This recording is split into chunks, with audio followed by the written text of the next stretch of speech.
how to structure your coaching, consulting, or online business so you don't have to take sales calls. You don't have to be stuck in DMs all day. Most importantly, you are building an asset where you can send a single email and start making pretty much straight away. Welcome to the channel, guys. My name is Jamie Gardiner, and for the last 14 plus years, I've been an online marketer, affiliate, coach, consultant, e-commerce person.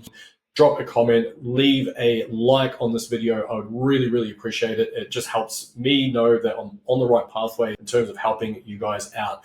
All that being said, let's get straight to it. I don't know why, but for some reason, Meta has allowed me to start advertising recently. So hence the change. Now, I'm going to write a couple of things here. Hopefully it's going to help a couple of you guys out just to see what I'm up to and what the big picture it looks like from a coaching perspective. Now, a couple of little stats. Go do your own research on this. I actually just threw a few things together before I jumped on this. And it was a thing that I picked up many years ago, which is basically that a buyer, so someone who has purchased something from you, whether it be a high ticket or a low ticket front end, they are 9 times more likely to buy from you again if they've had a good buying experience, right? So 9 times more likely to buy from you again. This was a survey that was done from Adobe. Like I say, go do your research on that. It's actually pretty fascinating to get into the buyer stats. Another one, which I thought was absolutely phenomenal, is a buyer is 60, you have to forgive my shoddy handwriting there, 60 to 70% more likely to buy from you again than a cold prospect, where a cold prospect is around about between 5 and 20%. So a warm prospect, so someone who has purchased from you, they've had a good buying experience, they've got value out of your products and services, they're 60 to 70% more likely to convert in future. And now these stats are absolutely mind-boggling to me. And what it's allowed me to do is change the way that I see my business and change the way that I'm actually doing things within my business. So here's the major change. Now, everything is always going to start from the top, right? Now, I always preach to my students, you got to start, like if that's your mountain, you got to start at the top of the mountain. And at the top of the mountain is your offer. Now, I call it the Godfather offer, GF, Godfather. Now, why do I call it that? It's just a silly little thing that I picked up from the movie Godfather, make him an offer. And so the idea with the Godfather offer is you are creating something that alleviates a stress or pain from that person. It is a painkiller versus a vitamin. You are aiming to add support to that. You're aiming to provide tools and resources in the forms of incentives or bonuses. You are also leveraging the timeless things that we have at our disposal, urgency and scarcity, to elicit a response from your ideal target market. Now, the way that I do things these days, I used to do a bunch of sales calls. They work really well, by the way, but I got to a point, going back to what I was communicating earlier, where I got really burnt out with the industry and I just stopped doing sales calls. I thought, how can I acquire high ticket clients? How can I build recurring income? How can I do all that stuff without necessarily being on 5 to 10 plus strategy sessions each and every week? Yeah, they work. Like I say, I sold a bunch of stuff. I would estimate in excess of multi 8 figures through my corporate career way back in the day, and then also to a smaller effect online with sales calls as well, until I burnt out, decided to do something else. But so what I do now is basically I just send a Google Doc. Now, you can go and do things, put it in a notepad if you want, a Word document, and get on fancy on yourself and go to Notion if you choose to. The choices are endless when it comes to that. I just really like being able to smash something together that's bespoke to my ideal clientele, put it in front of them, and then it's just like, yeah, I'm interested, no, I'm not. Can we chat about this a little bit further? Got options, right? Really simple. It's no stress. There's no kind of like forcing the issue on people. They either want it or they don't. All the information is available to them in advance of that as well. That's why I love this approach. Unlike traditional sales methodologies where you get on a call and maybe you've been through this process yourself, where you jump on a call and you're with a closer and the closer is incentivized to close you as the prospect, which is cool, that's great, but they've got to earn a crust, right? So what tends to happen is they use all the sales tools at their disposal, and sometimes it feels pressured. Sometimes it feels like they are just trying to get you over the line. Sometimes you kind of like wondering, why do I feel this weird energy popping up? Like, it can be not necessarily most comfortable position to be in. So hence why, like I say, I've been in that, I've been on the other side of that and really didn't want to do that anymore either. So anyway, all that being said, you got your Godfather offer at the top. But now what we need to do is we need to start figuring out, well, how do I get people interested in that? So there's two ways. Of course, you can go from no buyer to buyer. That does work as well. Like someone prospect, they have never heard of you. They start to consume some of your content. They start to consume some of your value.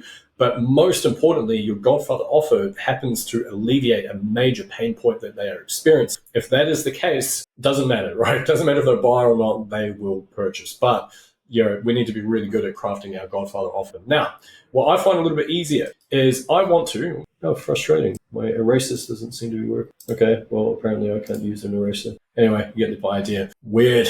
Anyway, so what I'm doing now instead is what I want is to absolutely deliver a ton of value to people on the front end, right? Great looking E. Now, the way that I do that is I have a low ticket offer.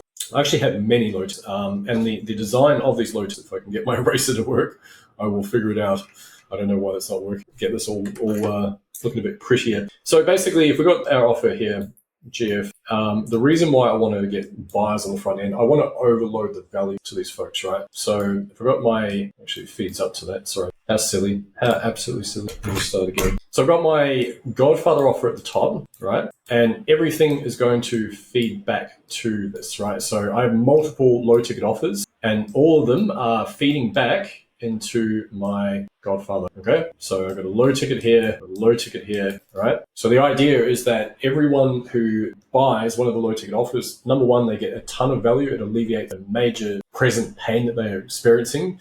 And most importantly, all my marketing material is pushing towards my Monetise Your Tribe program. So my Monetise Your Tribe program is basically where I'm helping folks build a sustainable business that allows them to have repeatable, recurring, as well as basically getting clear on how they actually serve their people, getting their offer dialed in, and then being able to scale as a result. But more importantly, at the moment, I also have another low ticket offer that I am running ads to. So this is all very new to me because, like I say, I had my ad account banished in 2020. So I'm running an ad to my low ticket offer, and this thing is so silly, whatever. Anyway, so it's not going down, it's going up. Up towards my high ticket offer. Anyway, the low ticket thing is designed to get buyers, right? So the more buyers I can get in the front end, the more likely I'm going to be able to cross sell to my other offers, these other loads, right? The more likely that some of them are going to convert to my high ticket program, and the more likely they are to be repeaters. Remember the stats, 60 to 70% more likely to convert, right?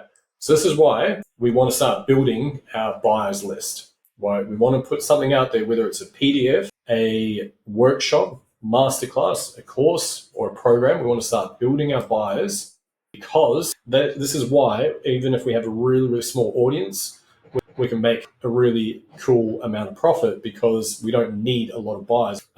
So that's it. That's basically the model that I'm deploying at the moment. So effectively run an ad to my low ticket, start to acquire buyers, send some of those buyers up to my high ticket offer. And in doing so, I then have a repeatable strategy that I can use to grow my business. The best part about it, like I say, is when you have buyers, it is a lot easier to eliminate your sales call. And that means when you go week to week, you're not looking at all these marks on your calendar of things you've got on. You've got clear calendar, which means that your workload is a lot less. It's a lot more enjoyable to run, and you can start to get flexible with how you start to convert folks into offers. Now, whether it is purely just with a Google Doc, or maybe you want to run a virtual event, maybe you want to hop on a Zoom call with some of your buyers, just see what everyone's up to. There are so many ways to go about it. But anyway, that's it. That's basically the process that I'm deploying at the moment. If you can get past my messy drawings there, that's pretty much it. The cool thing is that if everything is targeting towards your back end, as well as cross-selling through all this type of stuff, then eventually you might have on day one, say for example, it costs you, I don't know, for argument's sake, say $50 to acquire a customer. That's cool. It's $50. Maybe you're only getting like 10 or 15 bucks back for that customer. Over time, over 30 to 60, 90 days, what's actually happening is as you start to make more offers to these people, they're more likely to buy your low ticket stuff, more likely to buy high ticket stuff, and so on and so forth, which then means that over time, the LTV, the lifetime of customer value, is actually expanding out and out and out, which is why, like I say, we don't necessarily need a large audience in order to grow a highly profitable business online. Guys, thank you so much for joining me. Hope this helps a couple of you out. Leave a comment below. I'd absolutely love to hear your feedback on this. Hit subscribe and the like button, and can't wait to see you in the next one. Thanks very much.